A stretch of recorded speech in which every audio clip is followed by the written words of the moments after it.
PSL 7 की नई update लेकर आपकी खिदमत में हाजिर हैं। दोस्तों, PSL का हर फैन यही जानना चाहता है कि PSL 7 2022 का ऑफिशियल सॉन्ग कब रिलीज़ किया जाएगा और इसकी रिलीज़ डेट क्या है।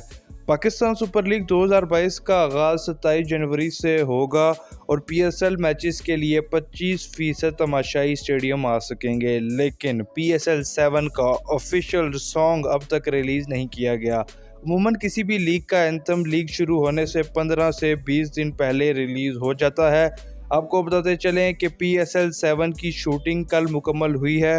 19 जनवरी 2022 को इसकी शूटिंग मुकम्मल हुई है और ये शूटिंग गद्दाफ़ी स्टेडियम लाहौर में हुई। और PSL 7 जिसका स्लोगन है लेवल है, कहा यह जा रहा है कि 22 से लेकर 24 जनवरी के दरमियान ये एंथम रिलीज़ कर दिया जाएगा। जी हाँ नाजरीन, 22 से लेकर 24 जनवरी PSL सॉन्ग के रिलीज़ की एक्सपेक्टेड डेट है। उम्मीद है आपको वीडियो पसंद आई होगी। वीडियो को लाइक और चैनल को सब्सक्राइब ज़रूर करें।